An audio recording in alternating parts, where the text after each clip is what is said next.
आणि तारांगणाच्या वाईब्स वरून कथन केलेलं जे शास्त्र आहे ते ज्योतिषशास्त्र.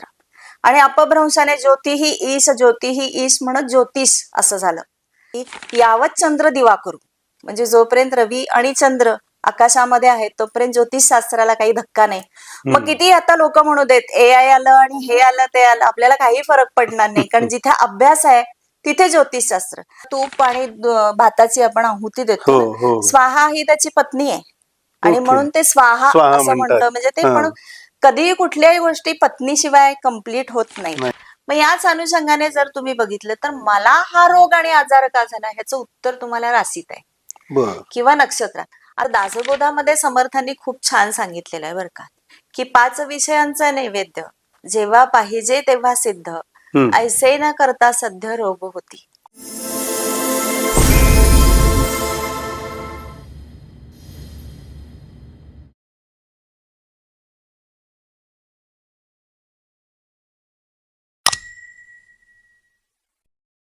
नमस्कार मित्रांनो, स्वागत आहे तुमचं टीम मार गप्पा पॉडकास्टमध्ये, जिथे होतात रिअल एक्सपिरियन्स, मिनिंगफुल कॉन्व्हर्सेशन आणि आयडियाज दॅट इन्स्पायर सोसायटी.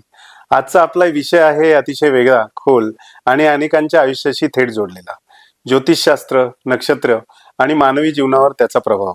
या विषयावर सखोल आणि अभ्यासपूर्ण मार्गदर्शन करण्यासाठी आज आपल्यासोबत आहेत डॉक्टर अंजली पोद्दार. ज्योतिष, नक्षत्रशास्त्र आणि आध्यात्मिक अभ्यासात दीर्घ अनुभव असलेला तज्ज्ञ. मॅडम, टीम मार गप्पा पॉडकास्ट मध्ये तुमचं हार्दिक स्वागत. नमस्कार मॅडम. सर्वप्रथम आपला परिचय द्या आणि ज्योतिष शास्त्राकडे तुमचा प्रवास कसा सुरू झाला ते सांगा. हो, आता परिचय मध्ये तुम्ही जसं नाव सांगितलंय तसं माझं नाव अंजली पोद्दार. खरं तर एज्युकेशनल बॅकग्राऊंडचा विचार केला तर मी BCom MPM आणि DCA आहे.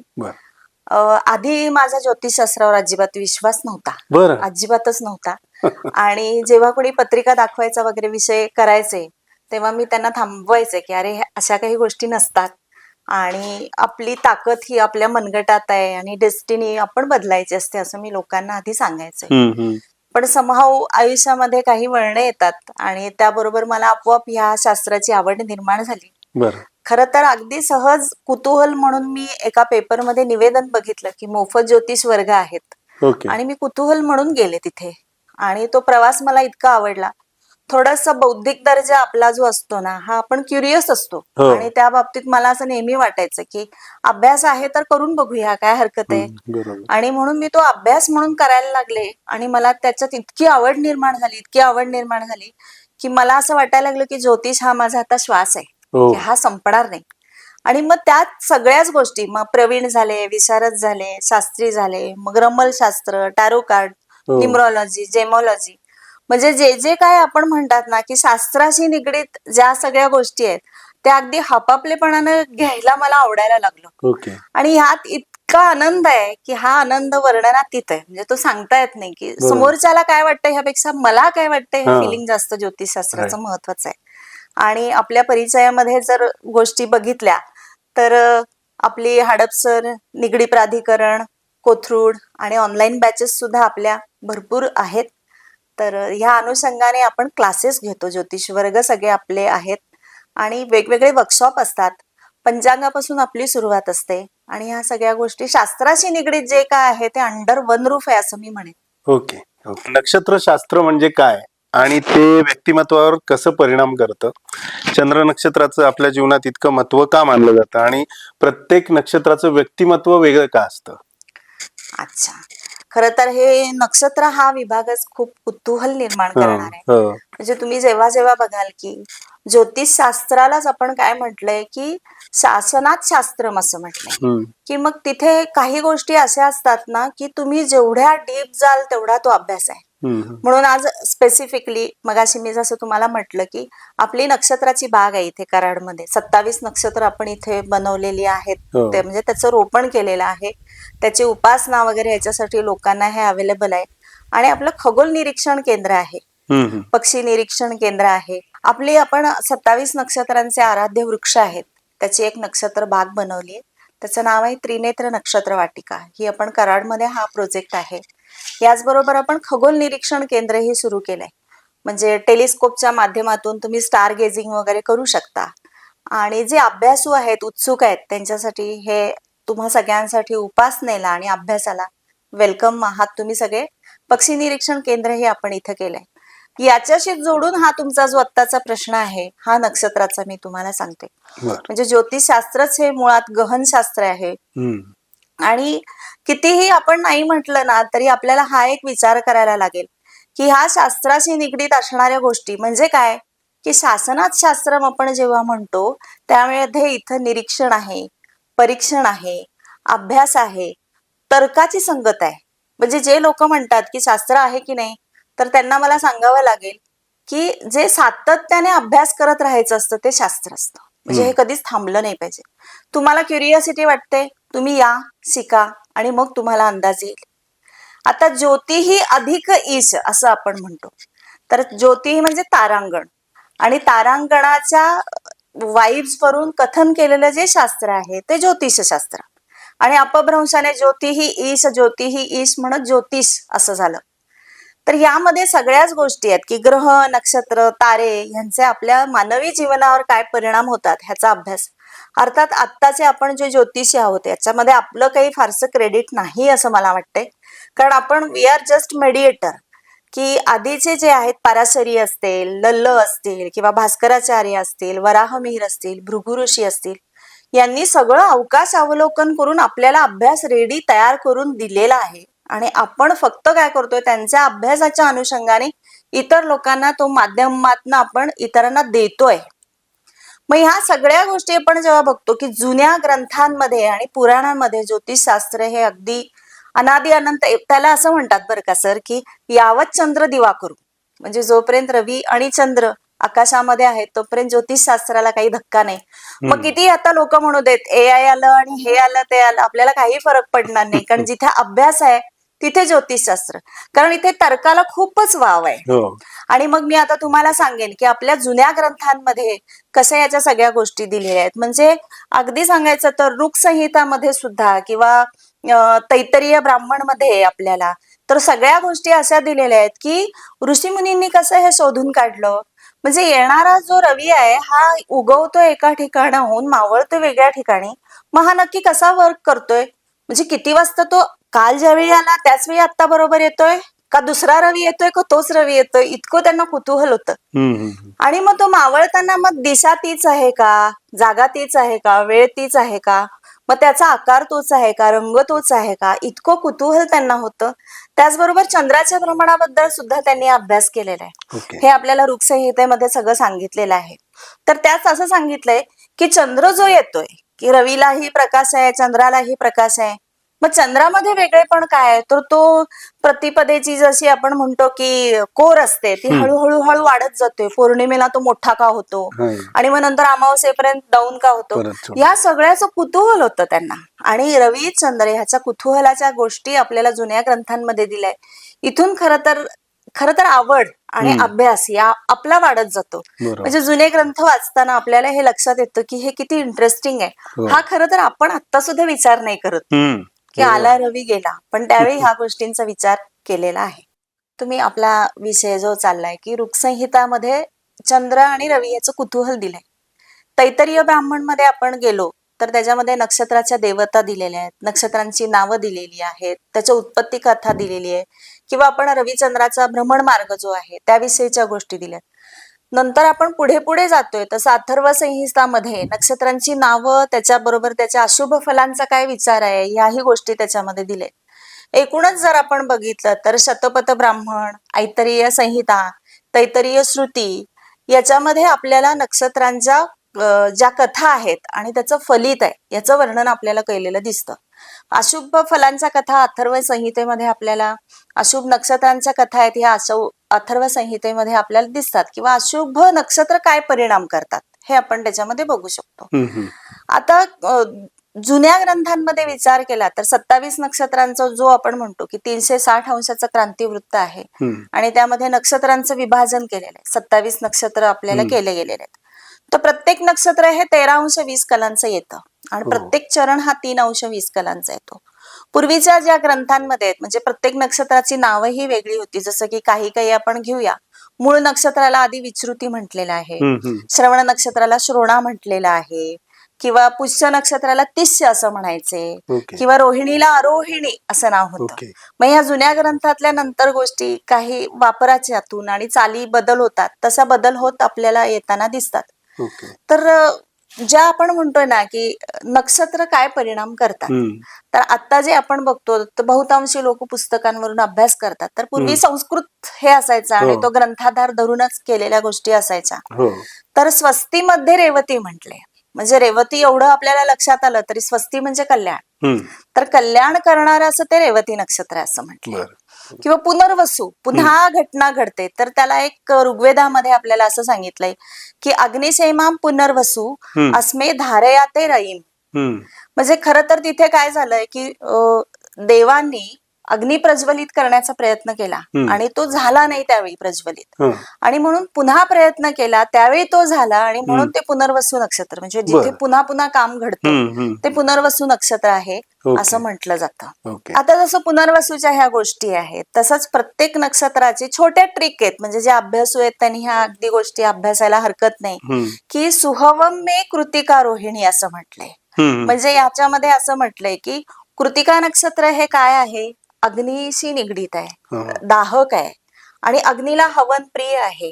आणि मग त्याच्यामध्ये आपल्याला चारू आणि दूध ह्याचं हवन सांगितलेलं आहे असं ते. किंवा अग्नीला समन करण्यासाठी किंवा शांत करण्यासाठी आपल्याला पायसाचं हवनही सांगितलं. म्हणजे चारू म्हणजे आपण आता भात म्हणतो, दूध भाताचं हवन, किंवा तूप आणि भाताची आपण आहुती देतो. स्वाहा ही त्याची पत्नी आहे आणि म्हणून ते स्वाहा असं म्हणतो. म्हणजे ते पण कधीही कुठल्याही गोष्टी पत्नीशिवाय कम्प्लीट होत नाहीत, आणि म्हणून ते आपल्याला तिथे गोष्टी सांगितलेल्या आहेत. तर मृगशीर्षाचं पण असंच आहे. अथर्व संहितामध्ये आपल्याला मृगशीर्षाबद्दल चास्तु भद्र मृगशीर्ष समार्धा म्हटले. तर मृग नक्षत्राच्या ज्या गोष्टी आहेत ना, ह्या सुद्धा हे हरिणाचं नक्षत्र म्हटलंय. आणि त्याच्या बरोबरीने येणाऱ्या ज्या गोष्टी आहेत, आता मृग नक्षत्राच्या सुद्धा आपण काही कथा बघणार आहोत, पुष्य नक्षत्राच्या कथा बघणार आहोत. या ह्याच्यामधून आपल्याला परफेक्ट त्या नक्षत्राचं म्हणणं काय आहे किंवा गोष्टीच्या अनुषंगाने त्या गोष्टी सहज आपल्याला लक्षात येतील असा तो अर्थ आहे. आता आपण मगाशी उल्लेख केला की पुष्य नक्षत्र. आता कुठलंही नक्षत्र जेव्हा आपण बघतो ना, तेव्हा ते नक्षत्र ऍज इट इज बघण्यापेक्षा त्याची देवता कोण आहे हे बघणं गरजेचं आहे. म्हणजे फॉर एक्झाम्पल की एक घर आहे आणि त्या घरामध्ये आईला 2 किंवा 3 मुलं आहेत, तर ह्यामध्ये काय होणार आहे की आई ही नक्षत्राच्या स्वरूपात तुम्ही बघा आणि मुलं ही ग्रहांच्या स्वरूपात बघा. गृह्णाती इथे ग्रह म्हटलंय, म्हणजे जे ग्रहण करतात ते ग्रह आहेत. मग हे ग्रह कुठून ऊर्जा खेचून घेतात, तर ती नक्षत्रातून ऊर्जा खेचून घेणारे आहेत. मग जसं आपण म्हणतो की पुष्य नक्षत्र आहे, त्याची देवता बृहस्पती आहे. मग पुष्य नक्षत्रावर कोणाचा अंमल असणार आहे, गुरुचा अंमल. गुरु म्हणजे बृहस्पतीचा अंमल. मग तिथे आपल्याला दिलेला आहे की बृहस्पती यहा सुभृतम विभरती असं ऋग्वेदामध्ये दिलेलं आहे. म्हणजेच काय, तुम्ही पुष्य नक्षत्राचे लोक बघा, त्यांच्यावर गुरुवाणी असते, म्हणजे ते कधी असे हार्श बोलत नाही, चांगलं बोलणार. किंवा ज्या गोष्टी आहेत ना, साधक बाधक विचार करणार, वाणीकारक आहे. आणि पुष्य नक्षत्र हे सर्व नक्षत्रातलं शुभ नक्षत्र पण मानलं गेलेलं आहे. त्यामुळे सर्व सिद्धी मनोरथ हे तुमचे पूर्ततेला जातात असं हे नक्षत्र आहे. अर्थातच या विविध श्लोकांच्या अनुषंगाने त्या नक्षत्राला काय म्हणायचंय नक्की, त्याचा अर्थ काय, हे आपल्या जुन्या ग्रंथांमध्ये दिलेलं आहे. आता मघा नक्षत्राबद्दल पण आपल्याला असं सांगितलंय. खरं तर निरुक्त ह्याच्यामध्ये असं म्हटलंय की मघमिती धनमा देहम महतो दान कर्मणः. मघा नक्षत्राच्या तुम्ही लोकांना विचारून बघा की या लोकांना धनाची कमतरता नाही पडत.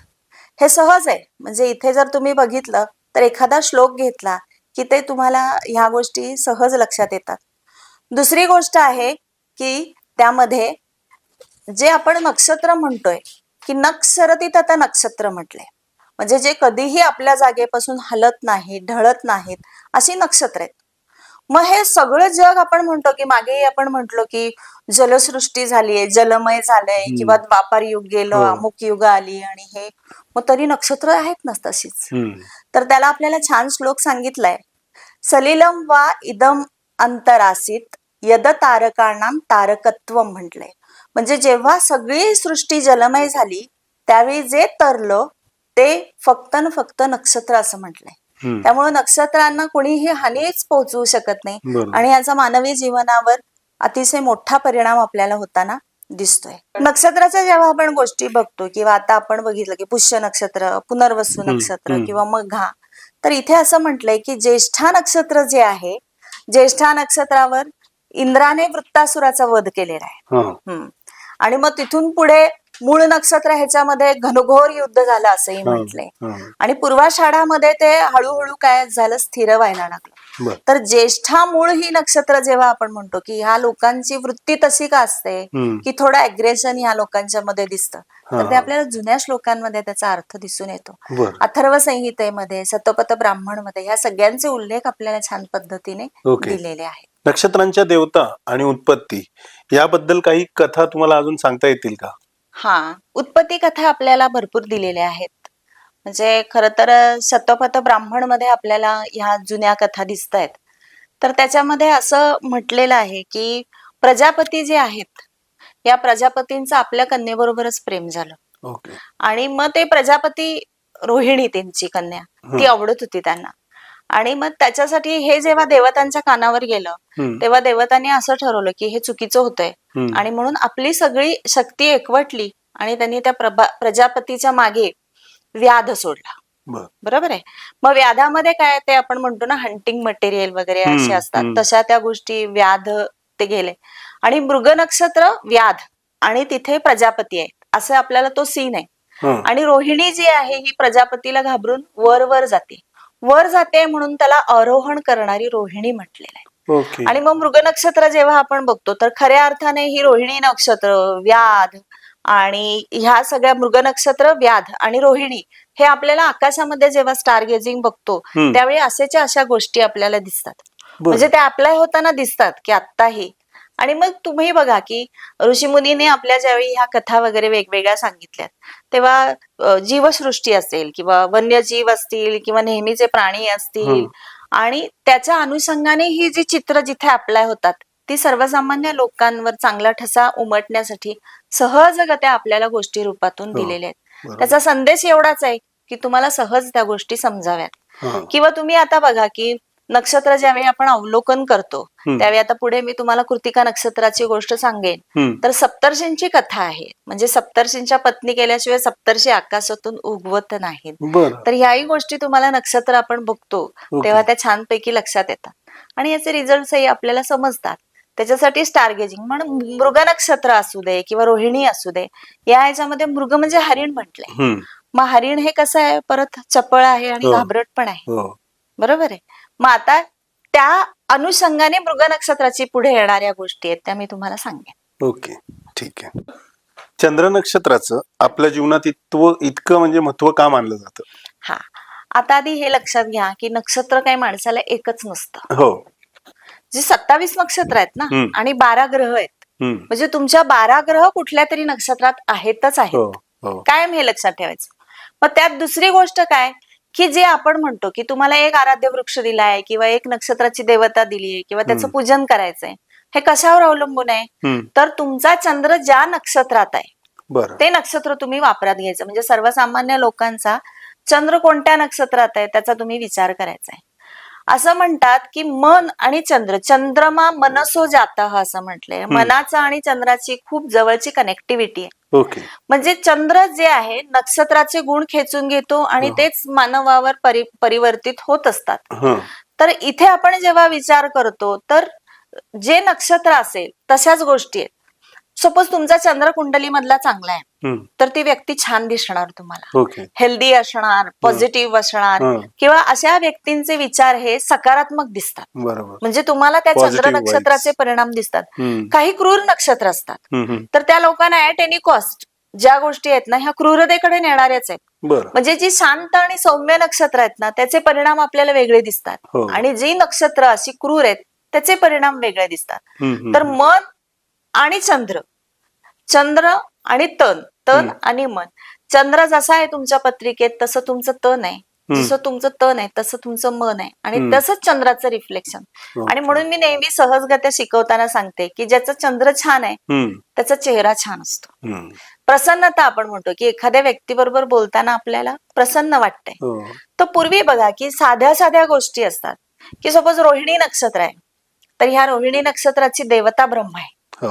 मग ह्या देवतेचे गुण काय? मगाशी जसं आपण म्हटलो की आईचे गुण मुलं ग्रहण करतायत ना, मग तुम्ही गुण कोणाचं खेचून घेते तर रोहिणी नक्षत्र ब्रह्मा या देवतेचे गुण आहे.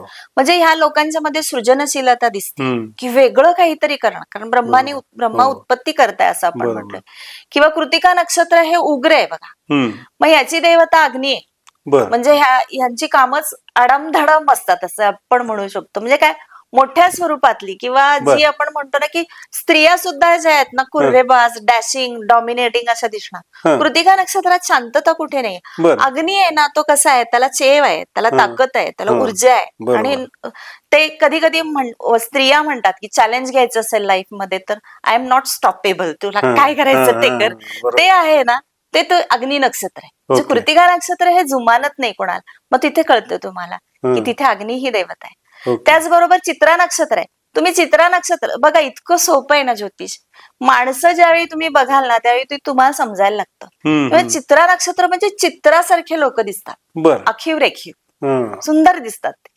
आणि मी नेहमी सांगते की मंगळ हा स्मार्टनेसचा कारक आहे. शुक्राला ठेवा बाजूला, दरवेळी सौंदर्य म्हणजे शुक्र हे आपण म्हणतो, तर मंगळ हा स्मार्टनेसचा कारक आहे. चित्रा नक्षत्र आहे ना, कारण आपण बघा देवांचा कारागीर त्वष्टा म्हटलाय.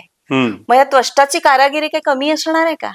तर ते चित्रा नक्षत्राच्या लोकांच्या मध्ये तुम्हाला दिसणार आहे. त्याचबरोबर भरणी नक्षत्र, भरणी नक्षत्र जरी शुक्राचं असलं तरी हे लोक तुम्हाला सुंदर दिसतीलच असं नाही. अगदी लग्नात शुक्र असेल किंवा इतर वेगळ्या काही गोष्टी असतील तर त्याचे ऍप्लिकेशन्स येईल, कारण याची देवता आहे यम.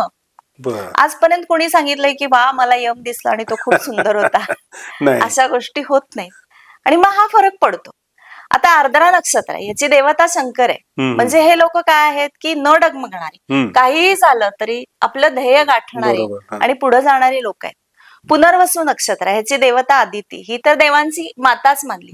मग पुनर्वसू नक्षत्राचे लोक शांत दिसतात तुम्हाला, की भले कितीही काम असेल तर टॉलरन्स कपॅसिटी ह्यांची चांगली असते. परिश्रम करणार किंवा पुन्हा करण्यासाठी हे मागे हटत नाही असं आहे. म्हणजेच काय, तुमचा चंद्र नक्षत्राचा परिणाम तुमच्या मध्ये होताना दिसतो.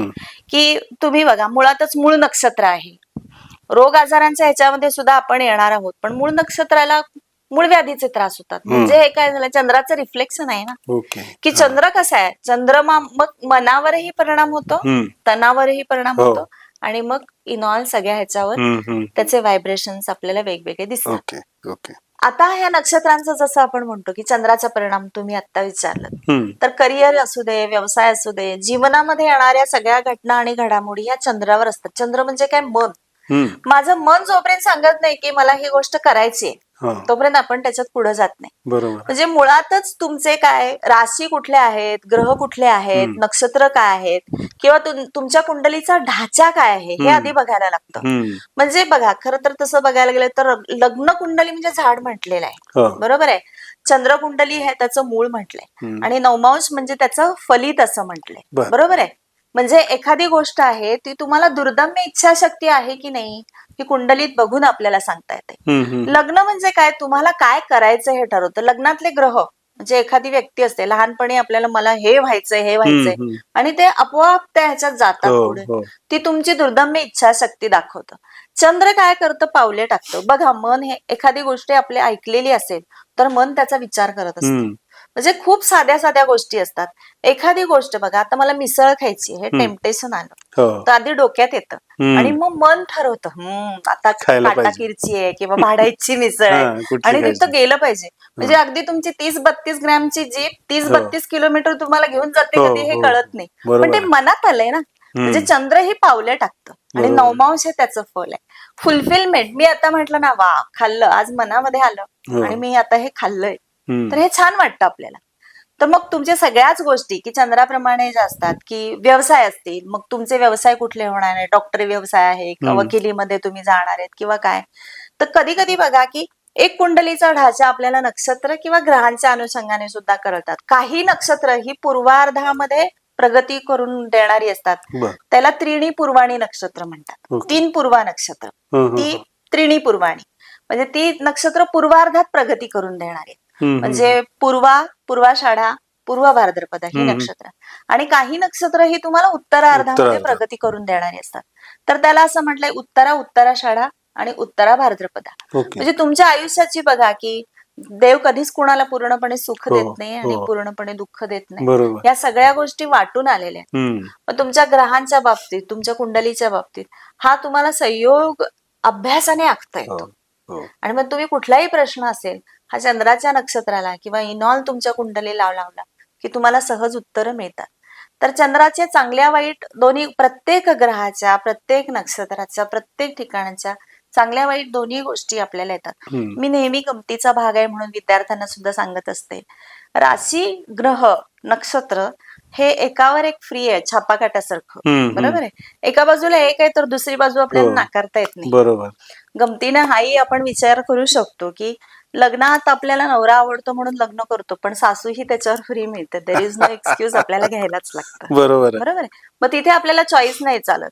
किंवा आपण डीमार्टला गेलो, 10,000ची खरेदी करू पण 50 रुपयाची साखर फ्री आहे म्हणून लाईन मध्ये उभे राहतो. तर फ्री गोष्टींचं आकर्षण आहे आणि त्या तुम्हाला आपसूक घ्यायला लागतात असं मला वाटतं. तर त्यामुळे चंद्र हा मनाचा कारक आहे. तुमच्या मनात येणाऱ्या गोष्टींना, अगदी लहान मुलं असू देत, करिअर असू दे, किंवा जिद्दीनं पेटून उठाल ती गोष्ट घडते. आणि मग चंद्राचं नक्षत्र आपण त्यावेळी बघून छान अनालिसिस लावता येतं. मॅडम, करिअर आणि व्यवसाय निवडताना नक्षत्रांचा कसा उपयोग होतो?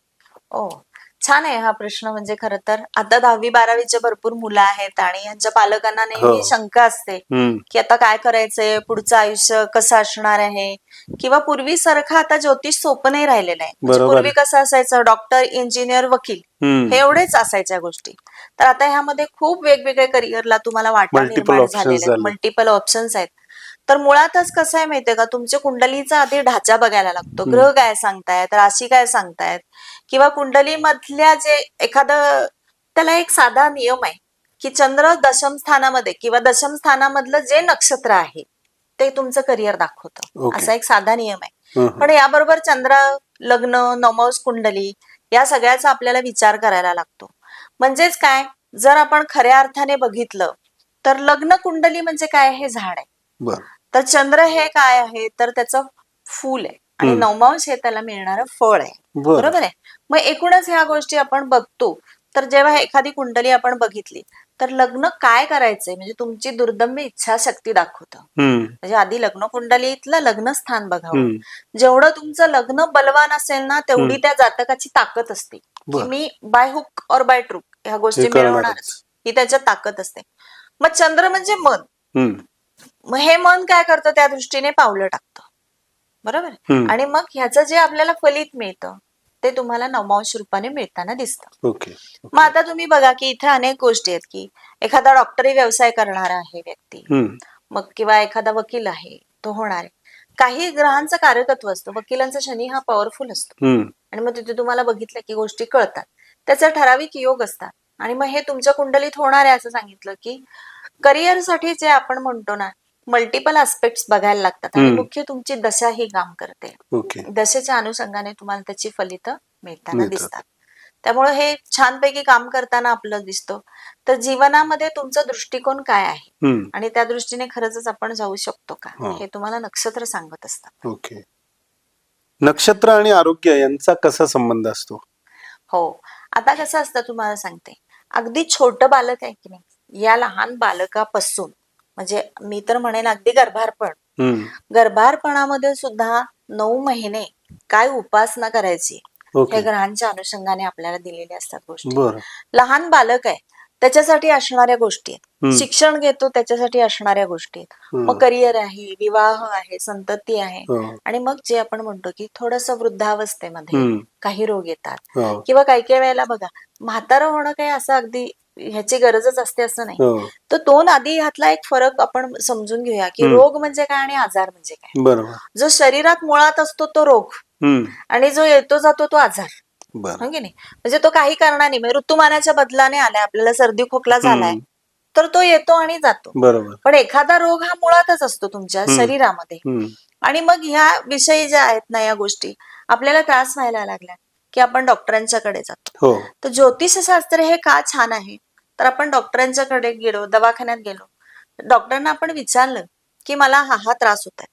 आपलं विज्ञान सुद्धा खूप छान पुढे गेलेलं आहे हो आता. सगळ्या रोगांवर आपल्याला उपचार आहेत. हो पण जर त्या जातकाने असं विचारलं का हो मला कॅन्सरच का झाला, तर त्याचं उत्तर डॉक्टरांच्याकडे नाहीये. बरोबर. मग आपण म्हणतो नाही मला नी रिप्लेसमेंटच का झाली, मग नी रिप्लेसमेंटला जलोदर का नाही झाला, जलोदर वाल्याला मायग्रेनचा त्रास का नाही झाला, तर हे तुमची प्रकृती ठरवते.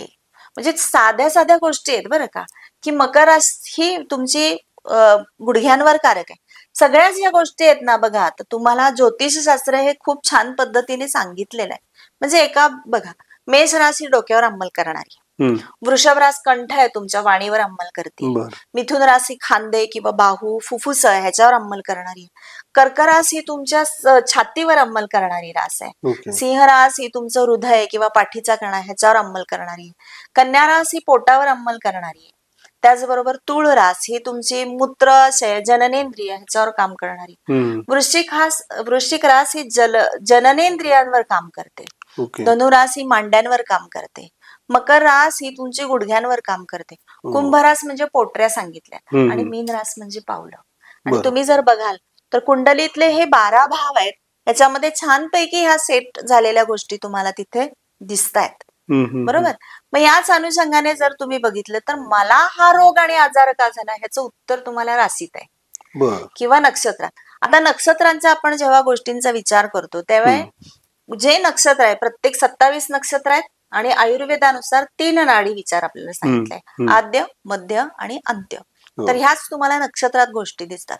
आद्य नाडी म्हणजे काय, ह्या जातकाची वात प्रकृती आहे. मध्य नाडी म्हणजे काय, या जातकाची पित्त प्रकृती आहे. आणि अंतनाडी म्हणजे या जातकाची कफ प्रकृती आहे. मग तुम्ही जर बघाल तर हे जे आहेत ना, म्हणजे वाताचे त्रास हे कधी पण होऊ शकतात, लहान वयात होऊ शकतात, कारण ती तुमच्या शरीराची टेंडन्सी, बरोबर आहे. तरुण वयात होऊ शकतात, वृद्धापकाळामध्ये किंवा वय वाढेल तसं वाताचे त्रास वाढू शकतात, हे असं आपण म्हणतो. पण म्हणजेच काय, तुम्ही जन्म जेव्हा घेतात त्याच वेळी तुम्हाला काय रोग आजार होणार आहेत हे ठरलेलं आहे. यू आर डेस्टाईन असं त्याला म्हणतात. म्हणजे ह्याच्यात आपण बदल फारसा करू शकत नाही. आता बघा, नक्षत्राचा तुम्ही संबंधांचा जेव्हा विचार केलाय तर बघा की कसं आहे, मी आता सांगितलं जसं कन्या रास ही पोटावर कारक रास आहे आणि चित्रा नक्षत्र हे कन्येतही आणि तुळेत आहे. मग कन्या राशीतलं चित्रा नक्षत्र काय करतो, तर चित्रा नक्षत्राची नाडी मध्य आहे. मध्य नाडी म्हणजे पित्त प्रकृती, म्हणजे पोटात पित्त होणं इतकं सहज आहे की नाही, अर्थ त्याचा अगदी सहज आहे. मग पोटात पित्त झालं, मग त्याला आराध्य वृक्ष काय सांगितलं, बेल. मग बेल हा शामक आहे ना, किंवा पित्त प्रकृती किंवा तुमच्यामध्ये असणारी अति एनर्जीने होणाऱ्या गोष्टी आहेत या डाऊन करण्याची क्षमता बेलामध्ये आहे. म्हणजेच तुम्हाला नक्षत्र सांगतात की रोग आजार आणि त्याच्यावर उपाय म्हणजे आराध्य वृक्ष आहे. किंवा असं आपण म्हणतो की मूळ नक्षत्राला मूळव्याधीचा त्रास आहे आणि त्याचा जर तुम्ही आराध्य वृक्ष बघितला तर राळ आहे. मग राळ हा सारक आहे ना, म्हणजे ज्यावेळी तुम्हाला कॉन्स्टिपेशनचे इश्यूज असतात त्यावेळी राळ हे तुम्हाला सारक, म्हणजे खूप सहजगत्या हे त्रास नष्ट होण्याची त्याच्यामध्ये ताकद आहे. बरं. असं मॅडम, जन्म नक्षत्रानुसार आहार आणि दिनचर्या कशी ठेवली पाहिजे? हो, आम्ही आता आपण विषय केलाच आहे की सगळी नक्षत्र ती आपल्या मानवी जीवनावर कसा परिणाम करतात. तर दासबोधामध्ये समर्थांनी खूप छान सांगितलेलं आहे बरं का, की 5 विषयांचा नैवेद्य जेव्हा पाहिजे तेव्हा सिद्ध, ऐसे न करता सध्य रोग होती. म्हणजे तुम्हाला जे पंचतत्वाचं आपलं शरीर बनलेलं आहे, ऋतुमानानुसार किंवा दिवसाचे प्लस मायनस ज्या गोष्टी आहेत त्यानुसार आपण केल्या, तर सकाळच्या वेळी आपण म्हटलं की कफ प्रकृती जास्त असते, दुपारी पित्त प्रकृती वाढते आणि रात्री असते ते वात प्रकृती आपल्याकडे अधिक असते. म्हणजेच यामध्ये जर बघितलं तर आहार, ऋतुमान याचा विचार जर करता आपलं शरीर कशाशी निगडीत आहे बाबा, कशाने आहे. जर तुम्हाला सपोज की बघ, तसंही चातुर्मासामध्ये आपल्याला हलकं अन्न खायला सांगितलंय का, कारण त्या ऋतूचा आपल्यावर अंमल असतो आणि आपल्या शरीर प्रकृतीला ते चांगलं नाही. ऋषी मुनींनी सगळ्याच ह्या गोष्टी आपल्याला सांगितल्या, बरोबर. म्हणून त्यावेळी हलका सात्विक आहार आपल्याला खायला सांगितलाय. मग तुम्ही बघा की हलका आहार खातो किंवा आपण उपवास करतो त्याचा आपल्याला फायदा होताना आपल्याला दिसतो. बरोबर आहे. किंवा त्याला एक असं म्हटलंय की चातुर्मासामध्ये जे 4 महिने आहेत ह्याच्यामध्ये काय करायचंय तर आषाढ हा तळावा म्हटलंय, तळलेलं खावं. श्रावण हा भाजावा म्हटलंय, भाजलेलं खावं. भाद्रपदामध्ये उकडलेलं, तुम्हाला माहिती ना गणपतीला आपण उकडीचे मोदक असतो, उकडीच्या गोष्टी असतात. आणि अश्विन महिना हा फल आहार किंवा पातळ पेय पदार्थांचा तुम्हाला सांगितलाय.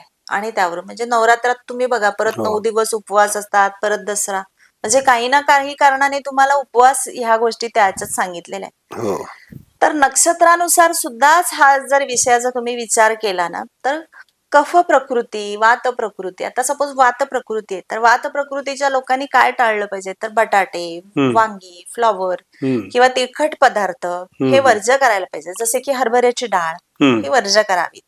आणि मग पित्त वाढणारे जे प्रकार आहेत ते पित्त प्रकृतीच्या लोकांनी टाळायचे, म्हणजे तिखट, मसालेदार, तेलकट पदार्थ किंवा चहा, कॉफी ह्या गोष्टी टाळायच्या. मग तुम्ही जर त्या व्यक्तीनं विचारलं, म्हणजे साधं अवकाढा चक्र आपल्याला पंचांगामध्ये मिळतं, जरी तुमचा अभ्यास नसला आणि मध्यनाडी आहे आणि त्या व्यक्तीची पित्त प्रकृती आणि सहज तुम्ही म्हटलं तुम्हाला हे पदार्थ खायला आवडतात का तर ते हो म्हणणार. मसालेदार, चटकदार पदार्थ किंवा लिंबू, दही, आंबट पदार्थ हे पित्त प्रकृतीच्या लोकांनी नक्कीच टाळलेलं बरं असतं. किंवा फरसाण त्यांना आवडतात ह्या, म्हणजे तुम्ही जर मध्यनाडीच्या लोकांना विचारलं तर ते म्हणतील हो वडापाव, मिसळ आम्हाला खायला आवडतात हे पदार्थ, तिखट मसालेदार तर्री असणारे पदार्थ ही त्यांची आवड असते. पण अति जर पित्ताचा उद्रेक होत असेल तर ह्या गोष्टी टाळल्या आपल्याला बऱ्या. आणि कफामध्ये आपल्याला काय सांगितलंय की बघा सगळ्या ह्याच्यात जर बघितलं तर तिखट आपल्याला वात आणि पित्तामध्ये सांगितलंय. कफामध्ये तुम्हाला स्निग्ध पदार्थ टाळावेत, म्हणजे ज्याच्यामुळे श्लेष्म निर्माण होतो अशा गोष्टी टाळायच्या आहेत. मग थंड पदार्थ, आईस्क्रीम असेल किंवा कोल्ड्रिंक असेल किंवा अति आंबट सुद्धा पदार्थ, दही, दूध अशा गोष्टी तुम्हाला त्यामध्ये कफाला सुद्धा ज्या आहेत या त्रासदायक ठरतात. तर निसर्ग आपल्याला काय सांगतोय तर निसर्गाशी तुम्ही जर कनेक्ट राहिलात आणि त्या ऋतुमानानुसार आपल्यात जर बदल केले तर त्याचा तुम्हाला फरक पडू शकतो. तर दिनचर्या जी तुमची आहे की आपल्याला पूर्वीचे लोक म्हणत होते त्या गोष्टी आत्ता पटतायत की तुमची सुनियोजित वेळा तुम्ही पाळायला पाहिजेत. सकाळी लवकर उठणं किंवा लवकर जेवण, दुपारचं सुद्धा 12च्या आत किंवा संध्याकाळी सुद्धा सूर्यास्ताच्या आधी जेवण, हलका आहार. आता इतकं जरी सध्या शक्य नाही होणार आहे तर मॅक्झिमम गोष्टी कशा होऊ शकतात हे आपण बघू शकतो. बरोबर आहे. त्याचबरोबर ध्यान, धारणा, व्यायाम, जपतप किंवा ह्याला सुद्धा आपण म्हटलंय राक्षस वेळा, मनुष्य वेळा. तर कुठल्या ह्याच्यामध्ये काय कामं करायला पाहिजेत हे आपल्याला ग्रंथांमध्ये लिहून ठेवलेलं आहे. तर देव वेळा ज्या असतात ह्या ह्याच्यामध्ये जप, ध्यान, धारणा, उपासना करावी असं म्हटलेलं आहे. सकाळची वेळ. हा, तर म्हणून त्याच आहे बघा जलीय तत्वाशी ज्या निगडीत आहेत ना गोष्टी त्या करत, म्हणून आंघोळ सुद्धा सकाळी सांगितलं. जलीय तत्वाशी ती निगडीत आहे म्हणून. आणि सूर्यास्तापूर्वी जेवण हे केव्हाही चांगलं आहे. त्याचबरोबर तुम्हाला कुंडलीमध्ये औषधोपचार पण करतात, म्हणजे प्रत्येक व्यक्तीला ॲलोपॅथी सूट होत नाही. तर तुमच्या कुंडलीमध्ये ते दिलेलं असतं, म्हणजे ती शोधलं की तुम्हाला लक्षात येतं की अरे या व्यक्तीला कुठली पॅथी सूट होणार आहे. तर कुंडलीतलं पंचम स्थान हे तुम्हाला त्या रोगांवरचं उपचार दाखवत असतं. मग त्यात तुम्हाला सपोज की अग्नितत्व असेल तर त्याला ॲलोपॅथी चालतं, जलतत्व असेल तर त्याच्यासाठी होमिओपॅथी चालतं, आणि पृथ्वी तत्व असेल तर आयुर्वेदिक उपचार त्याला चालतात. म्हणजे कुंडलीमध्ये रोग आजार असू देत, करिअर असू दे, तुमचं आयुष्य कसं असणारे असू दे, तुमचा स्वभाव असू दे, सगळ्या गोष्टी नक्षत्राच्या अनुषंगाने सूक्ष्मरित्या तुम्हाला सांगता येतात. भाव, ग्रह, राशी आणि नक्षत्र दशा यांची सांगड घालून योग्यरित्या तुम्हाला फलादेश तयार करता येतो. उपाय, उपासना आणि आराध्य वृक्ष याच्याबद्दल काय सांगता येईल तुम्हाला? हा, आता आराध्य वृक्ष आपण ते बागेचा विषय आपण इथे केलाय ऑलरेडी. खरं तर हे आराध्य वृक्ष आपल्या आयुष्यात काय करतात, खूप सहज साध्या गोष्टी असतात. तर तुम्ही बघा की पंचांगामध्ये जे तुम्हाला वृक्षांची नावं दिलेली असतात की जी 27 नक्षत्र आहेत, त्याचे जे आराध्य वृक्ष दिले आहेत ना त्याचं पूजन करायचं असतं. आणि ज्याचं पूजन करतो त्याला आपण आराध्य असं म्हणतो. पूजन करतो ना त्याचं, म्हणजे उगाच आता हे झाड आहे याचं आपण पूजन नाही करत. बरोबर आहे. कुठलं झाड आहे तर ही 27 झाडं ही दैवी किंवा तुमच्या नक्षत्राशी रिलेट आहेत, ती छान रिझल्ट देणार आहेत. आणि उपासना करण्यासाठी ना उपासक व्हावं लागतं, आणि उपासक होण्यासाठी उपज्ञान असायला लागतं.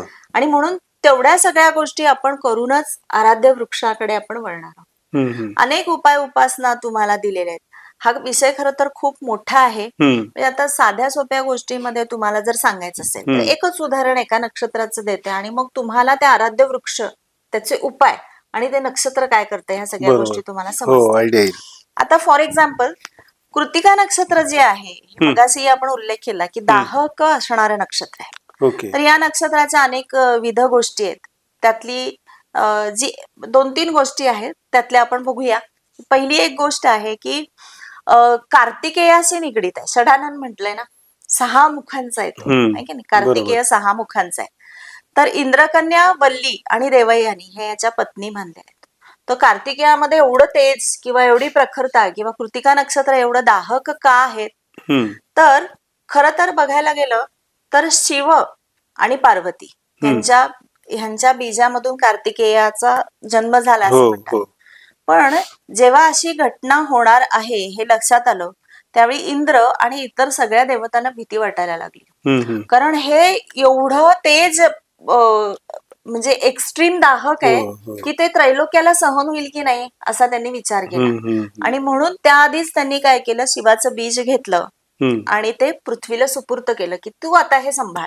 म्हणजे देवानी पृथ्वीकडे दिला. पृथ्वीने ते बघितले, थोडे दिवस सांभाळलं, पृथ्वीला ते शक्य नाही झालं. पृथ्वीने पुन्हा देवांच्याकडे देऊन टाकलं. देवानी काय केलं, परत ते घेतलं आणि अग्नीला दिलं.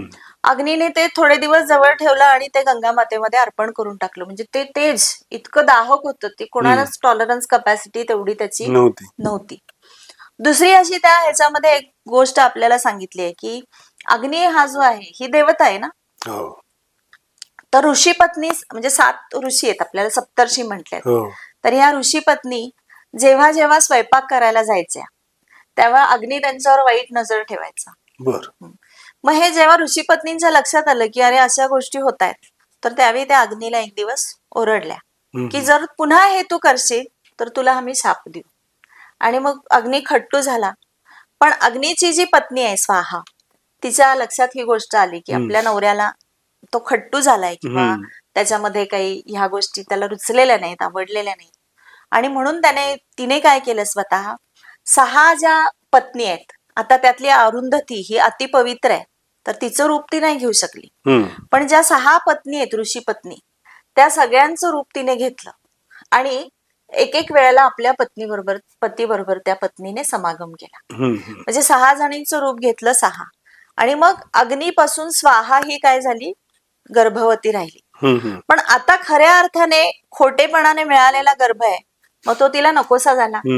आणि म्हणून तिने तो गर्भ काय केला, काढून गंगेमध्ये टाकून दिला. मग आता मगाच्या गोष्टीला रिलेट होतंय की तिथे अग्नीनं गंगेमध्ये टाकलं, इथे हाही म्हणजे जो खरा अग्नीचा जो बीज आहे ते आणि शिवाचं बीज हे दोन्ही गंगेमध्ये गेलं. आणि मग तिथून प्रलय यायला सुरुवात झाली.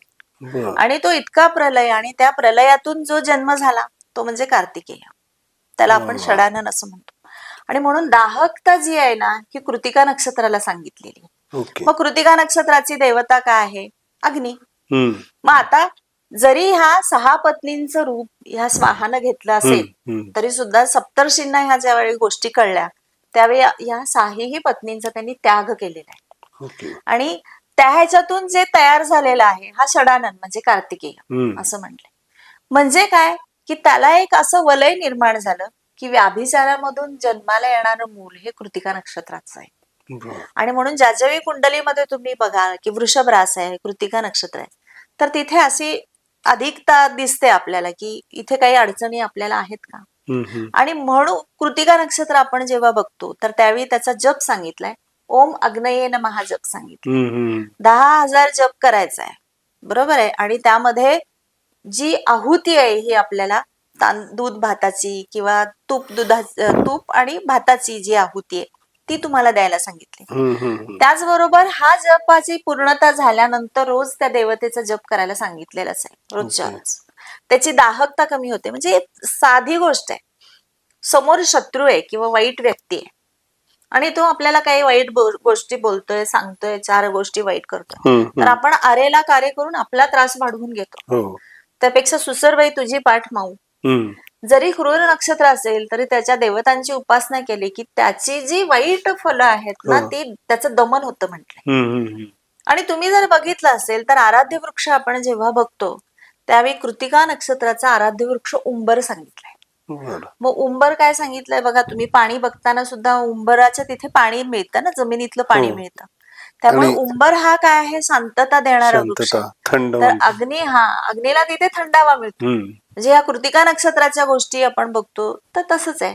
किंवा उपासना करताना भरणी नक्षत्र आहे, याची देवता यम आहे.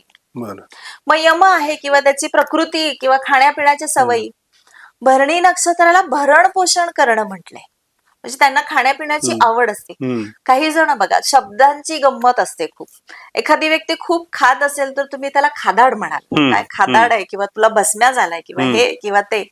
आणि जर हेच आपण करत असू तर मला काय म्हणायचं, हो मला खाण्यापिण्याची आवड आहे, मी फूडी आहे. खूप सिंपल असतात गोष्टी की मी फूडी आहे. मग भरणी नक्षत्राचे लोक फूडी असतात. मग त्यांना सपोज पोटाशी निगडीत त्रास झाले तर त्यांना बरोबर आराध्य वृक्ष आवळा दिलेला आहे. म्हणजे आवळ्याने काय आपण बघतो की मोशन सिकनेस आहे किंवा इनॉल काय प्रवासामध्ये होतं किंवा अति खाणं पिणं झालं की आपल्याला असं वाटतं की नाही आवळ्याचं काहीतरी आपल्याला देतात. तर या पद्धतीने तुम्हाला बरं नुसतं आराध्य वृक्ष त्याच्यासाठी आहेत का, तर नाही ना. तुमचे मनोरथ, तुमची कार्यसिद्धी, तुम्हाला मनशांती मिळण्यासाठी, तुमचे रोग आजार बरे होण्यासाठी, तुमच्या मनोवांछित इच्छा पूर्ण होण्यासाठी आराध्य वृक्षाची उपासना सांगितली. मुळात कसं आहे माहितीये का, ज्योतिष हे सश्रद्ध शास्त्र आहे, श्रद्धेचं. जिथे श्रद्धा नाही ना तिथे त्या लोकांनी करू नये. म्हणजे हे कंपल्शन कोणालाही नाहीये की ज्योतिष आहे म्हणून तुम्ही ते मान्य करा. तुम्हाला आवडत असेल आणि जर शंका असेल तर येऊन अभ्यास करा. जर तुम्हाला वाटलं की ह्याचं काळोबेर आहे तर राम बाबा. पण जिथे तुम्हाला कळतंय की हे रिझल्ट ओरिएंटेड आहे, हा अभ्यास आहे आणि ह्याचे रिझल्ट आहेत, इतकं सिंपल शास्त्र आहे. आणि मी पहिल्यांदाच तुम्हाला सांगितलं की आपण बुद्धिवादी लोक आहोत. एखादी गोष्ट पटल्याशिवाय त्या गोष्टीत तसेच जाणार नाही. त्यामुळे अंधश्रद्धेला इथं अजिबातच काही नाही की म्हणजे तुम्ही भगवे वस्त्र धारण करा किंवा तुम्ही रुद्राक्षाच्या माळा धारण करा, अशी आवश्यकता नाही. अर्थात रुद्राक्षाच्या माळा वाईट आहेत असं मला म्हणायचं नाही. त्याच्यामुळे तुमची एनर्जी वाढत असेल किंवा आध्यात्मिक उपासना किंवा तुमचं तेज किंवा तुम्हाला ज्या करायच्यात गोष्टी या वाढत असतील, पण हे केलंच पाहिजे असं नाही. म्हणजे उलट्या दोन गोष्टींचा आपण जर विचार केला की अभ्यासच काही नाही केला आणि हे मी असा पेहराव करून बसले तर त्याला अर्थ नाही. बरोबर. त्यामुळे मला नेहमी असं वाटतं की सुशिक्षित लोकांनी यामध्ये यावं आणि या शास्त्रामध्ये अजून संशोधन काय होईल याच्यामध्ये भर पाडणं हे जास्त चांगलं ठरतं. आता कृतिका नक्षत्र आपण बघितलं तर त्याचा स्वामी अग्नी आहे.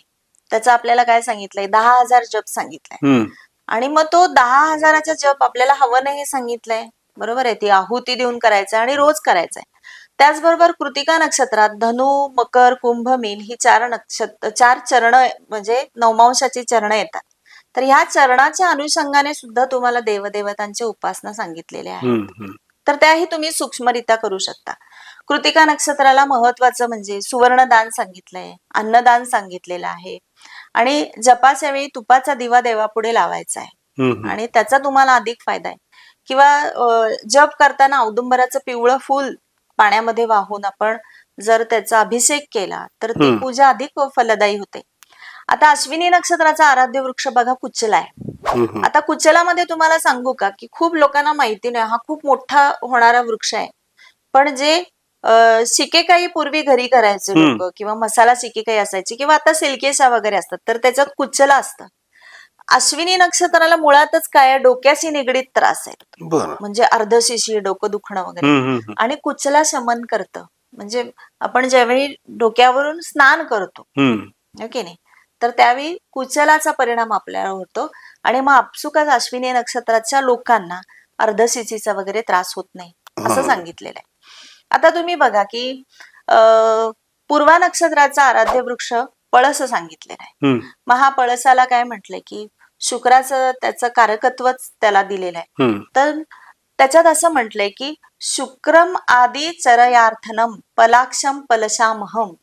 म्हणजे पळस हा वृक्ष त्याने त्याचं पान, फूल, मूळ, खोड ह्या गोष्टी जरी जवळ ठेवल्या तरी त्याचे चांगले परिणाम तुम्हाला होताना दिसतात. तर तुम्ही ह्या अनुभूतीचं शास्त्र आहे की पळस हा आराध्य वृक्ष तुम्हाला देतो तशी फलित, किंवा शुक्राच्या लोकांना मुळातच पैसा हवा असतो, लक्झरी लाईफ हवी असते, मग ते पूर्वा नक्षत्राच्या लोकांच्या मध्ये सुद्धा हे परिणाम तुम्हाला दिसून येतात. म्हणजेच काय, तुम्हाला आराध्य वृक्ष ह्या अशा गोष्टी देतात. आणि आवळा आराध्य वृक्षाचा आपण जे मगाशी सांगितलं, तर भरणी नक्षत्राचा आराध्य वृक्ष आवळा आहे.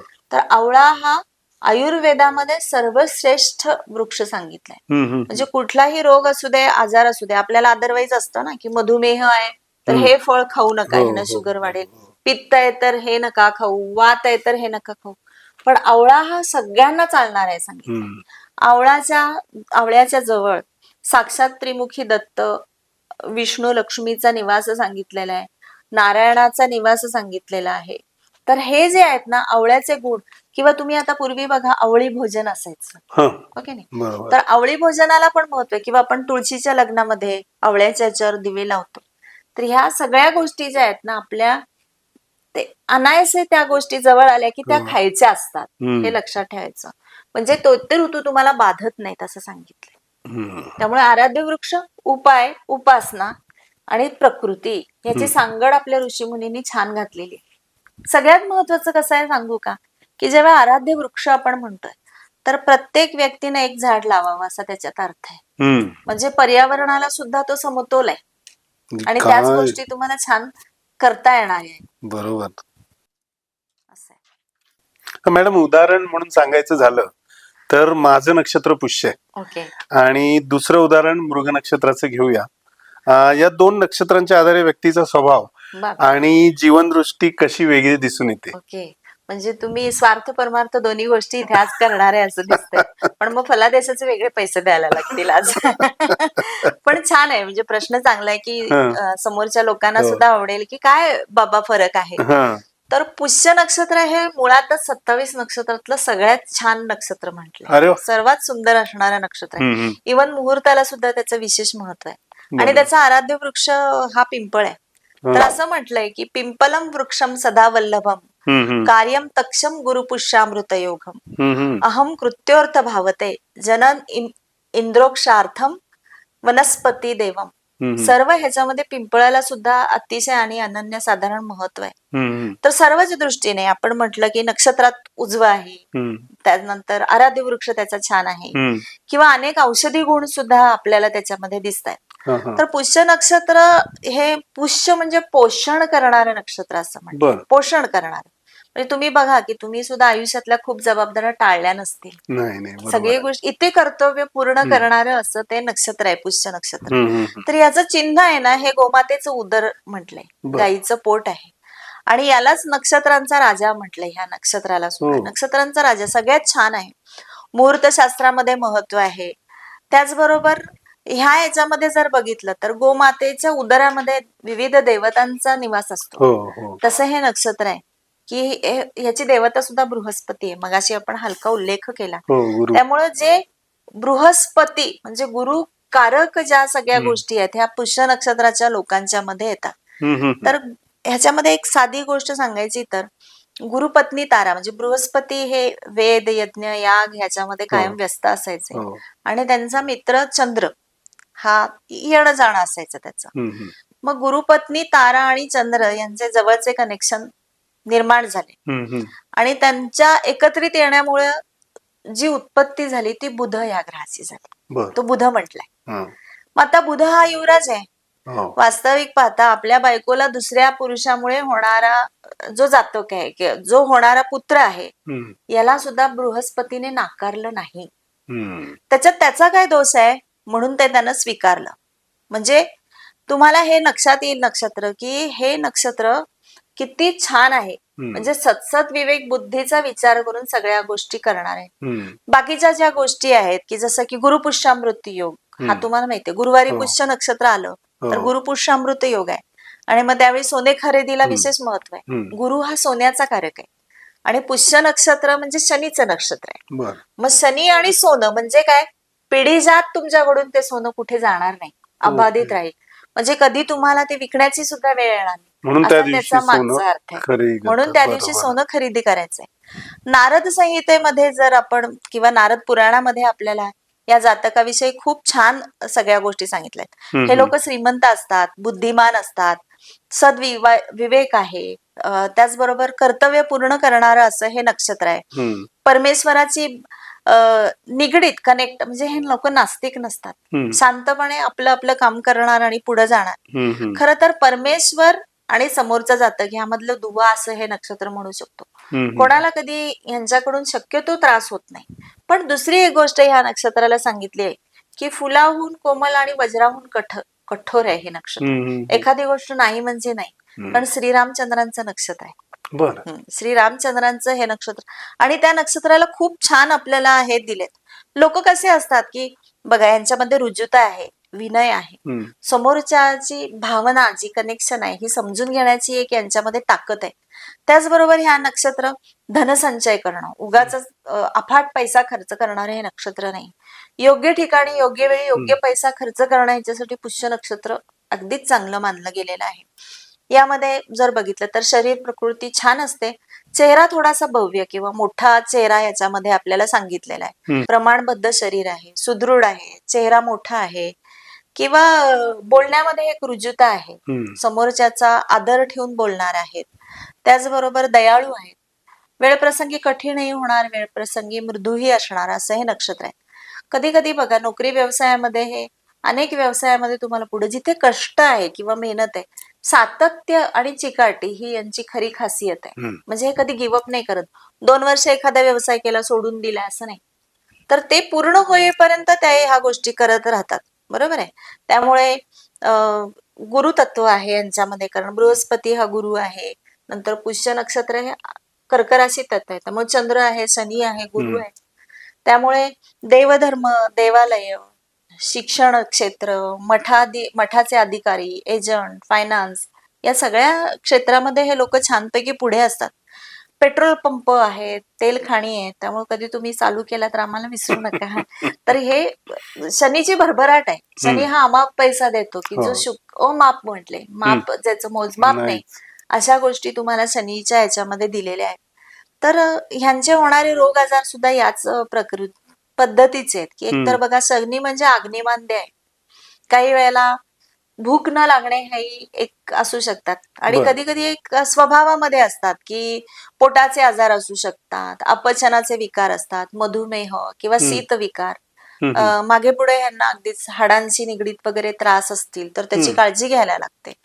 आणि कर्करास बिघडली तर कॅन्सर होतो असं म्हणतात. अर्थात तो त्याचे वेगवेगळे आस्पेक्ट आहेत, ते बघायला लागतं की कर्करास कधी बिघडते वगैरे. आणि मग या अनुषंगाने तो पिंपळ हा जो आराध्य वृक्ष दिलाय, हा सगळ्या ह्याच्यावर रामबाण उपाय सांगितलाय. तर पिंपळाचं पूजन करावं आणि त्याचा जप करावा, त्याचा फायदा होऊ शकतो. तर पुढचं तुम्ही जे विचारलंय ते म्हणजे मृग नक्षत्र. तर मृग नक्षत्राबद्दल तर सांगण्यासारख्या बऱ्याच काही गोष्टी आहेत. मृग म्हणजे एकतर हे मंगळाचं नक्षत्र आहे. हे द्विपाद नक्षत्र आहे. बघा, नक्षत्राच्या मध्ये सुद्धा एकपाद असतं, द्विपाद आहे, त्रिपाद आहे आणि चतुष्पाद.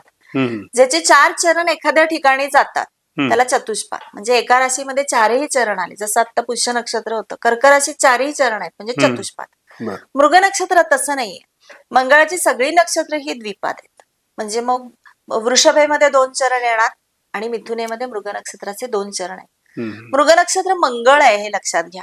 मग तिथे त्याची नाडी आहे, मध्य नाडी, सर्पयोनी आहे, म्हणजे डोक धरण्याची प्रवृत्ती असते. म्हणजे एखाद्याला जर त्याने टार्गेट केलं तर ते त्याला सोडत नाहीत ॲट एनी कॉस्ट. बरोबर आहे. त्यानंतर आराध्य जी वृक्ष आहे हा खैर सांगितलाय. मी गमतीने म्हणते आता तुझी खैर नाही असे करणारे लोक आहेत. त्याचबरोबर खीर हे दान यांना सांगितलंय. देवता ह्याची चंद्र आहे आणि स्वामी असं पण म्हटलं मंगळ आहे. मंगळ म्हणजेच अग्रेशन आहे. पण आता मृग नक्षत्राची एक छोटीशी गोष्ट तुम्हाला सांगते, म्हणजे ते तुमच्या छानपैकी लक्षात येईल. तर कसं आहे की प्रजापती, हे तुम्हाला माहिती असेल ती गोष्ट, सती वगैरे ह्या ज्या गोष्टी आहेत ना, तर प्रजापती दक्ष ब्रह्मदेवाचे पुत्र आहेत आणि त्यांची कन्या सती. आता तिनं शिवाशी विवाह केला होता हे आपल्याला माहिती आहे. आणि यज्ञयाग सुरू झाले आणि सतीला आणि शिवाला काही आमंत्रण दिलं गेलं नाही. मग काय करायचं आता, तर हिला माहेरचा ओढा होता. तिने शंकराला विनंती केली की आपण यज्ञयाग अटेंड करायला जाऊया. पण शंकर म्हणाले की मला नाही शक्य आहे, पण मी तुला नंदी देतो, माझे गण देतो आणि तू त्या त्यांच्याबरोबर कार्याला जाऊन ये. आणि मग ती गेली. तिथं तिचा खूप घोर अपमान झाला आणि त्या अपमानामुळे काय झालं, तिने स्वतःचं आत्मदहन करून घेतलं. ही गोष्ट सगळ्यांना आपल्याला माहिती आहे, सतीची गोष्ट. आणि मग हे झाल्यावर शिवाला खूप राग आला आणि मग शिवानं काय ठरवलं की आता हा यज्ञच मी संपवतो.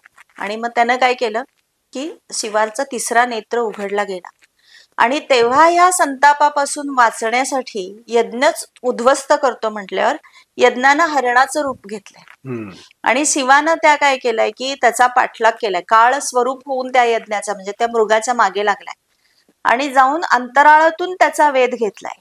आणि मृगाची जी स्थापना आहे ही त्या नक्षत्र मंडळामध्ये आपल्याला केलेली दिसते की नक्षत्राच्या ह्याच्यात तिथे त्याची स्थापना झाली. शिवाला घाबरून गेलाय. त्यामुळे मृग नक्षत्राचे अगदी जवळच्या लोकांनी लक्षात ठेवा, मृग म्हणजे हरिण आहे. जाणार पटकन पुढे पण घाबरणारही तेवढंच, पटकन मागे पण येणारे लोक आहेत. सातत्याने हे कुटुंब वत्सल आहेत लोक, म्हणजे यांना फॅमिली ओरिएंटेड आहे, त्यांना घरातले लोक लागतात, बुद्धिवादी आहेत, आक्रमकपणा आहे कारण मंगळ आहे ना, मंगळ हा आक्रमक आहे त्यामुळे आक्रमकपणा ह्यांच्याकडे येणार आहे. वादविवाद पट्टू आहेत किंवा एखाद्या वेळी बघा की काहीस क्रूर नक्षत्र आहे. आणि एका ठिकाणी असाही उल्लेख आहे की पार्वतीचं जे नक्षत्र आहे ते मृग नक्षत्र आहे. त्यामुळे शरीराचा दाह होणे ह्याच्यासाठी सुद्धा हे नक्षत्र आहे, म्हणजे यांना उष्णतेचे त्रास असू शकतात. आणि म्हणून मी आपलं लॉजिकली म्हणते की म्हणून पार्वतीने हिमालय चूज केला शिवाबरोबर राहण्यासाठी, की जिथे दाह होतोय ना मग तिथे आपल्याला हे चांगलं मिळणार आहे. तुम्ही बघा की खूप ज्यांना उष्णता असते अशा लोकांना ते स्विमिंगला जातात किंवा अशा गोष्टी करतात की ज्याच्यामुळे दाह शमन होईल. तर असं हे नक्षत्र आहे की ह्या नक्षत्रामध्ये बघा हे चरण म्हणजे फिरण्याची यांना आवड असते, तीर्थयात्रा करणं वगैरे अशाही गोष्टी यांना आवडतात. वेगवेगळ्या गोष्टी हे लोक करत असतात. तर यज्ञकर्म करणं महत्वाकांक्षा आहे. देव मानणारे लोक आहेत, देवधर्माचं करणारे लोक आहेत, बुद्धिमत्ता चांगली आहे, संगोपन करू शकतात. मैत्रीला अतिशय घट्ट आणि चांगलं नक्षत्र. एखाद्याच्या वर विश्वास असेल तर ते लोक छान पद्धतीने पुढे जातात. आता हे बघा वायू तत्व ह्याच्यामध्ये येतं, तर हाताची बोट ही ह्यांची चप्पळ असतात. त्यामुळे हाताने करणाऱ्या गोष्टी किंवा माऊस हलवणे वगैरे किंवा फोटोग्राफी सुद्धा तुम्ही म्हणू शकता की तबला वाजवणे, या हाताने असणाऱ्या ज्या सगळ्या गोष्टी आहेत ना हे मृग नक्षत्राचे लोक करू शकतात. हवामानानुसार होणारे जे आजार आहेत ह्या लोकांना येतात, म्हणजे जसं की सर्दी, खोकला, थंडी, ताप, धाप लागणे वगैरे अशा गोष्टी. आणि जर बुध बिघडला तर मज्जातंतूशी निगडीत आजार ह्या लोकांना होऊ शकतात, कारण मंगळ बुधाचं चालत नाही व्यवस्थित फारसं. किंवा चक्कर येणे, मानसिक रोग, अपचन, ऍसिडिटी किंवा तोंड येणं ह्या सुद्धा गोष्टी मृग नक्षत्राला आपल्याला दिसून येतात. तर आराध्य वृक्ष खैर आहे. परत जेव्हा आपण विचार करतो हे खूप कमी जणांना माहिती असतं की जो कात आहे ना, तर पूर्वी असं म्हणायचं की दारातच तुमच्या सगळी झाडं असायची. विड्याचं पान आहे ते तोडून खाल्लं आणि नखात येईल एवढा खैर म्हणजे कात तोडायचा, तो त्याच्यात घालायचा आणि ते पान खायचं. तो तुमच्या तब्येतीची तक्रारी राहत नाही.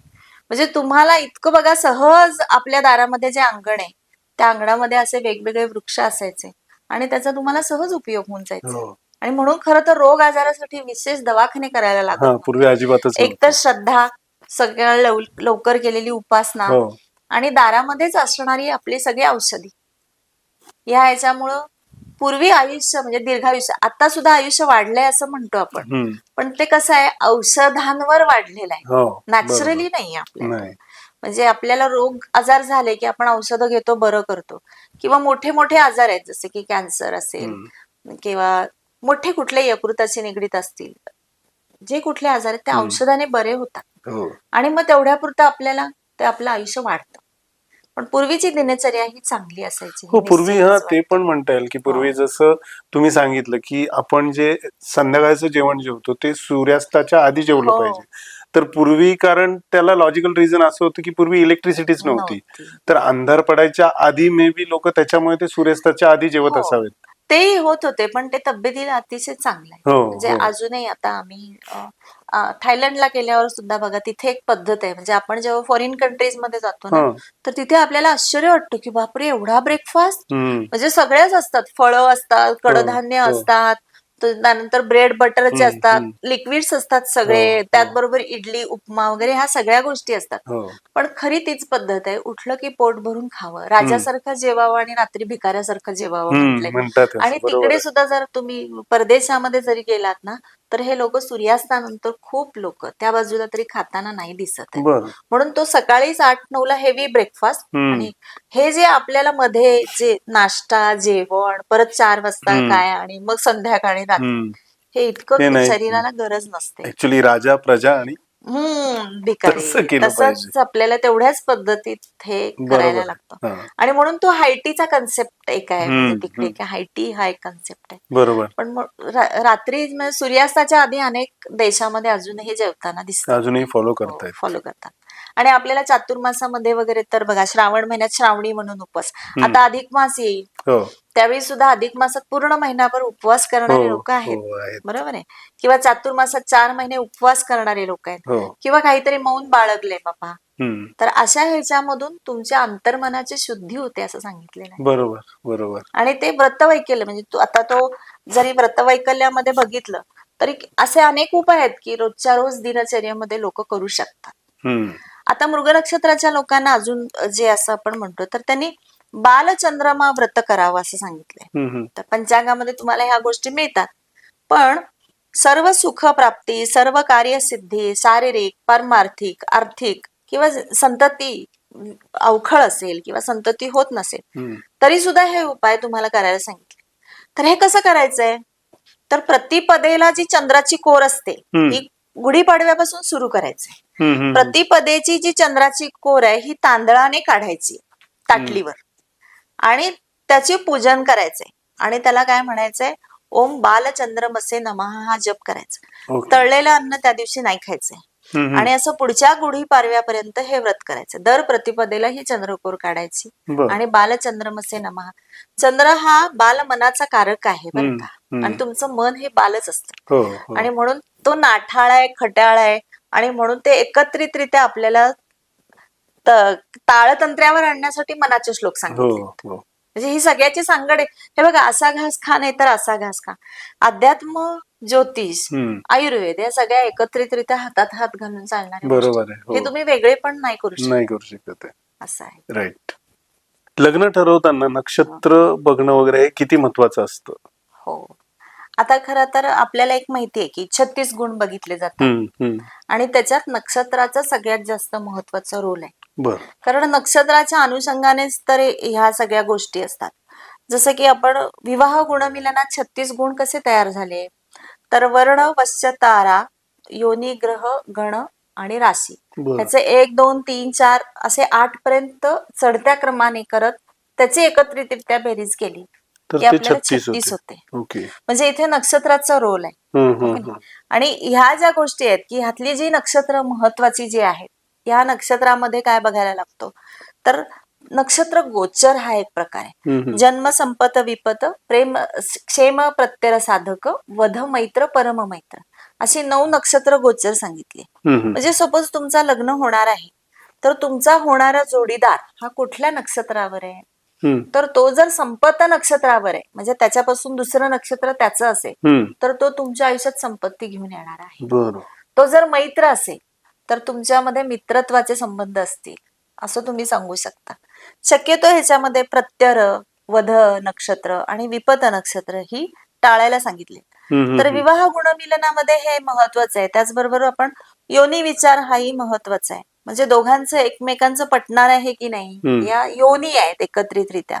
म्हणजे जिथे आपण म्हणतो की शारीरिक दृष्ट्या दोघे एकमेकांशी कितपत योग्य आहेत हा विचार आपण तिथून करू शकतो. म्हणजे पुनर्वसू नक्षत्राची सपोज मार्जर योनी आहे आणि पूर्वा नक्षत्राची उंदीर योनी आहे, तर हे मॅचिंग देऊ नये माणसाला. सर्प आणि मुंगूस जे आता आश्लेषा नक्षत्राला सांगितलंय की सर्प आहे, आणि उत्तराषाढा नक्षत्राला मुंगूस आहे, तर हे एकत्रितरित्या काम करत असताना आपल्याला दिसत नाही.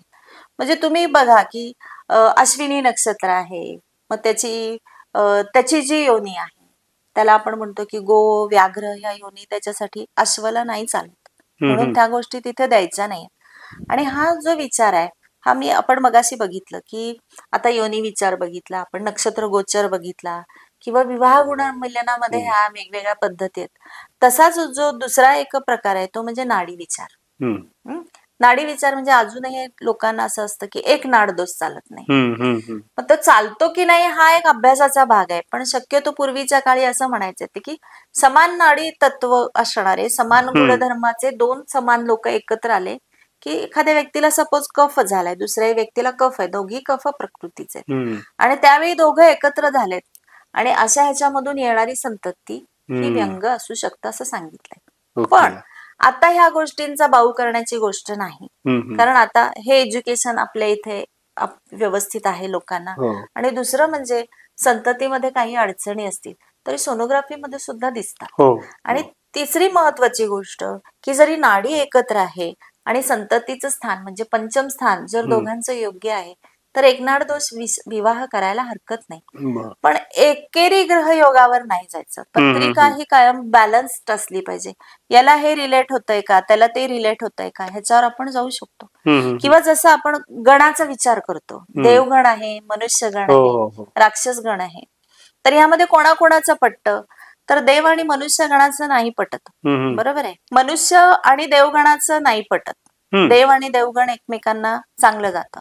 मनुष्य आणि मनुष्यगणाचं पटत असताना नाही दिसत आपल्याला. राक्षस आणि मनुष्यगणाचं नाही, तर राक्षस आणि राक्षसगणाचं मात्र एकमेकांशी पटतं, देवगणाचं देवगणाशी पटतं. हे जर आपण जोड्या लावून दिल्या तर आपल्याला ते म्हणजे मॅच मेकिंगला आपण काय बघायचं ह्याचा आपल्याला अंदाज येतो. पण मग देवगण आणि मनुष्यगणाचं पण नाही पटत. हा, आता उलट्या गोष्टी आहेत ना त्याच्यामध्ये. म्हणजे जर देवगण याला देवगण चालेल, बरं, मनुष्यगणाला देवगण चालतो, मनुष्य नाही चालत. या गोष्टींचा तुम्ही तिथे विचार करा. आणि राक्षसगणाला संततीच्या बाबतीत सुद्धा राक्षसगणाला राक्षसगणच चांगला. कसं असतात ह्या तीन प्रकार सांगितले. काय सांगितले की सत्व, रज आणि तम हे तीन गुण आहेत. रज प्रवृत्ती म्हणजे मनुष्य. मनुष्याचे रजो प्रवृत्ती आहे म्हणजे काय, त्याला ऐहिक सुखाची आवड आहे, पैसा मिळवेल, खर्च करेल, चांगलं राहील, चांगलं खाईल पिईल, या सगळ्या गोष्टी. देवगण म्हणजे सत्व गुण आहेत, म्हणजे अशा काही फारशा गोष्टी किंवा असेल त्याच्यात समाधानी असणारे लोक तुम्हाला त्यामध्ये दिसतात. आणि राक्षसगण म्हणजे तमो, जसं रावणाला मंदोदरी होती तरी सीता आवडली, म्हणजे तमोगुण जे आपल्याकडे आहे ते सुद्धा ठेवून परत आपल्याला दुसरं काहीतरी हवं असं वाटण्याची जी टेंडन्सी आहे ती. म्हणजे इथे तुम्ही बघा, विवाह आणि संतती या दोन्ही बद्दल नक्षत्र कसं काम करतात हे आपल्याला छान पद्धतीने समजून येतं. बरोबर. सामान्य माणूस रोजच्या अडचणींसाठी कोणते सोपे उपाय करू शकता, म्हणजे तुम्ही काय सुचवाल?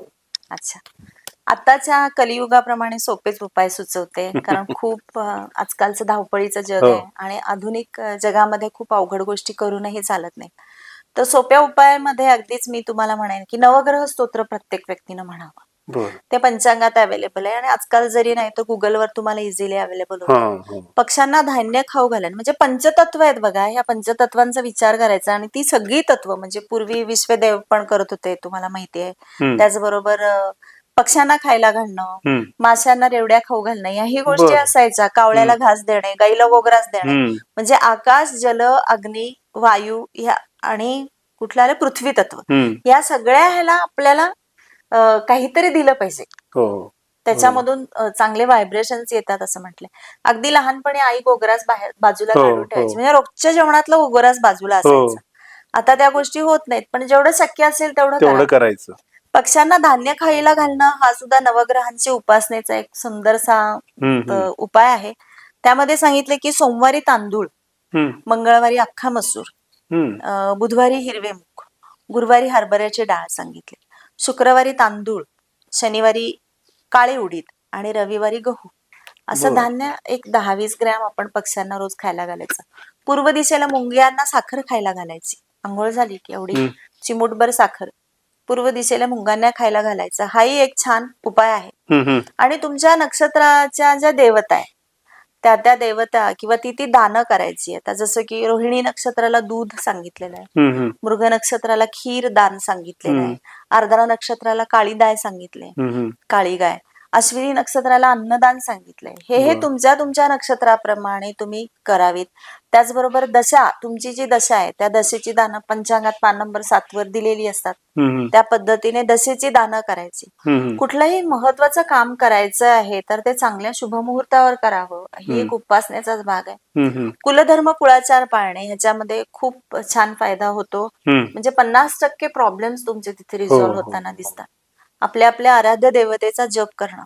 पंचांगामध्ये अनेक व्रतवैकल्य दिलेत. जे पूर्वी लोक करत होते ते योग्यच होतं असं कधी काळी वाटतं आपल्याला. तर ही व्रतवैकल्य त्या त्या मासावार दिलेली आहेत. म्हणजे चैत्र महिन्यात कोणती व्रत आहेत, वैशाखामध्ये कोणती व्रत आहेत, ही सगळी व्रतवैकल्य तुम्ही करायचे. आणि श्रोत्यांना मी आता एकच सांगेन की ज्या तुम्ही गोष्टी करत आहात यामध्ये श्रीकृष्णाने जसा अर्जुनाला संदेश दिलेला आहे ती एकच गोष्ट लक्षात ठेवायची की कर्म कल्पतरू कर्म कामधेनू कर्म हेची तारू संसारात. हे जर तुम्ही तुमचं नित्य कर्म जर चांगलं ठेवलं तर तुमच्या आयुष्यामध्ये येणाऱ्या अडचणी ह्या कमी होतील. ज्यांना नक्षत्र दोष सांगितला जातो त्यांनी घाबरू नये यासाठी आपण काय सल्ला द्याल? खरं तर कसं असतं, नक्षत्र दोष म्हणजे सगळ्याच नक्षत्रांना दोष येतो अशातला भाग नाहीये. जनन शांतीचे जी नक्षत्र आहेत ती वेगळी सांगितलेली आहेत. त्याला आपण गंडातातली काही नक्षत्र आहेत ती वेगळी सांगितलेली आहेत. तर तुम्हाला पंचांगात जन्माच्या वेळी जी जी नक्षत्र सांगितली आहेत की ही जनन शांतीची नक्षत्र आहेत त्याची तुम्ही शांती करून घ्यावी हे सांगितलेलं आहे. दुसरी म्हणजे जी आहे की सरसकट सगळ्या गोष्टींना, म्हणजे आता गंडातातली नक्षत्र कुठली तर रेवती, अश्विनी, आश्लेषा, मघा, ज्येष्ठा, मूळ या नक्षत्राची शांती. पुष्य नक्षत्राचे दुसऱ्या आणि तिसऱ्या चरणाला सुद्धा शांती सांगितलेली, ती शांती करून घ्यावी. त्यानंतर ज्या इतर गोष्टी आहेत की महत्वाचं म्हणजे की नक्षत्र विद्ध होतात ही ग्रहणाच्या वेळी, म्हणजे तुमच्या ह्याच्यात नेहमी नक्षत्र बिघडलेल्या स्वरूपातली फलित देत नाहीत. त्या त्यावेळी टेम्पररी पिरियड मध्ये ते येतात आणि ते त्रासदायक फलित देतात. जसं ग्रह बिघडतो आपण म्हणतो तसं नक्षत्र ही विद्ध होताना आपल्याला दिसतात. तर जनन शांती ही जी तुम्ही कराल तर त्याच्यात बऱ्याचशा अडचणी कमी होतात. आणि सरसकट जे आपण त्रिपाद किंवा पंचक ह्या ज्या गोष्टी आहेत ह्या अनेक गोष्टी मृत्यूनंतर सुद्धा वापरात यायच्या आहेत. तर त्या जनन शांतीला जोडायला जाऊ नये असं मला वाटतं. कधी कधी काय असं माहितीये का, प्रेक्षकांसाठी मला एवढं सांगायला आवडेल की अभ्यासोनी प्रकटावे अन्यथा झाकुनी असावे. म्हणजे खूप वेळेला लोक मनानेच सांगतात अहो आमच्या मुलीला मंगळ आहे आणि मग मंगळाचीच पत्रिका बघायची आहे, हे तुम्हीच ठरवताय, किंवा आमचा एक नाडी दोष आहे किंवा आमचं एक गोत्र आहे म्हणून आम्ही ह्या पत्रिका नाकारल्या. असं करू नका. नक्षत्राच्या सुद्धा ज्या गोष्टी आहेत ना, म्हणजे त्याला आपण म्हणतो की सुज्ञ आणि विद्वान ज्योतिषांना पत्रिका दाखवली तर ह्यातल्या नक्कीच गोष्टी आपण निम्म्या जे आहेत ह्या शांतीकडे नेणाऱ्या आहेत. म्हणजे स्वतःची शांती. बरोबर आहे. तर त्याचे परिणाम छान होताना आपल्याला दिसतात. स्वतः अनालिसिस लावायचं नाही. बेसिक ज्या गोष्टी आहेत जन्माच्या वेळी ज्या शांती आहेत त्या आपल्याला मूल जन्माला आल्यावर करायला सांगितलेल्या आहेत, तर त्या कराव्यात. ठीक आहे.